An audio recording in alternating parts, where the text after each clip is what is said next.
Hello, America. My name is Vernon Jones, and I'm a state representative from the great state of Georgia. As you can see, I'm a man of color, and I'm a lifelong Democrat, too. You may be wondering, why is a lifelong Democrat speaking at the Republican National Convention? And that's a fair question, and here's your answer. The Democratic Party does not want black people to leave their mental plantation. We've been forced to be there for decades and generations. But I have news for Joe Biden. We are free. We are free people with free minds.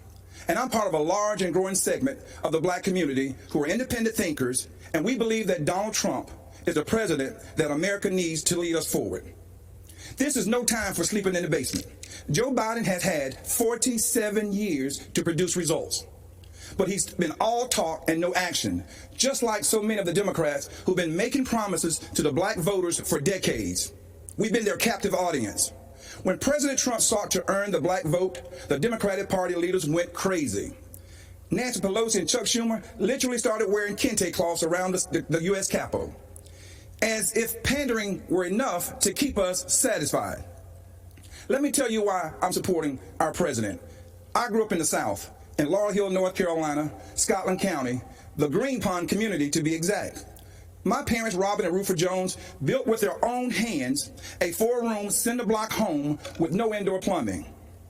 They had very limited education, but they instilled in us a strong work ethic that drove me from those tobacco fields of North Carolina to those hallowed halls of the Georgia General Assembly. My parents taught me if I believed in God, worked hard, and treated every person fairly, there was no limit to what we could achieve. I attended North Carolina Central University, an historical black college. For generations, HBCUs have been the incubators that develop black scholars in math and science and religion, engineering, and politics. They have been important springboards for the black success.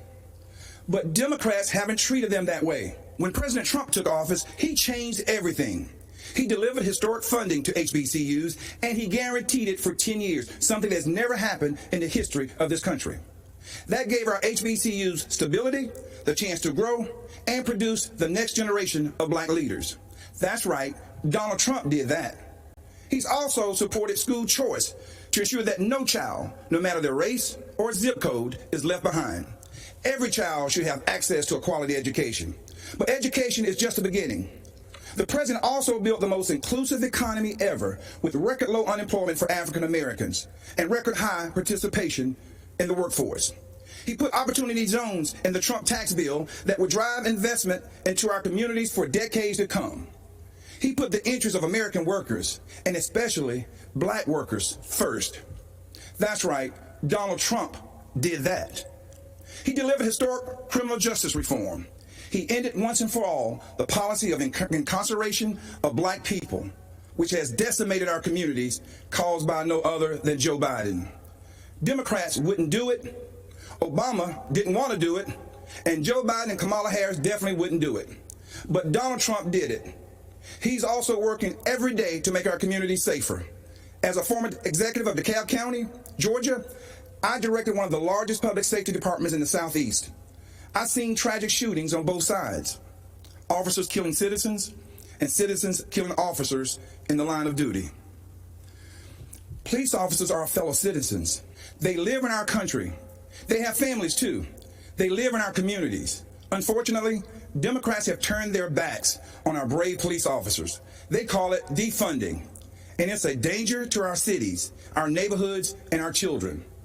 Isn't it ironic that Democrat politicians have personal security to protect them? So why don't they forego their security and replace them with social workers, especially since that's what they want for you and me? Our police need more funding, not less. For frequent psychological examinations, for non-lethal remote restraint technology, and for more de-escalation and use of force training. These are the common sense solutions that President Trump supports. True, sincere police reform. That's right.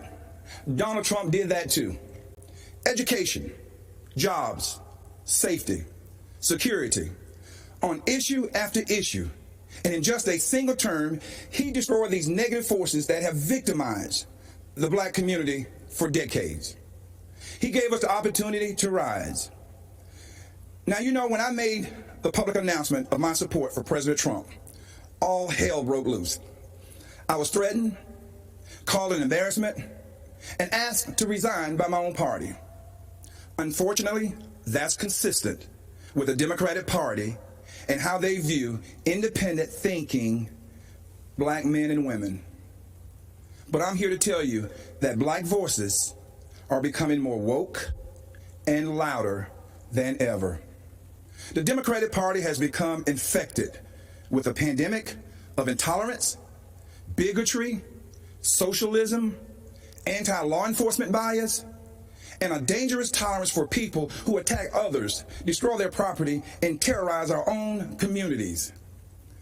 That's what this election is all about. And that's why right now, more than ever before, America needs Donald Trump in the Oval Office for another 4 years. God bless you.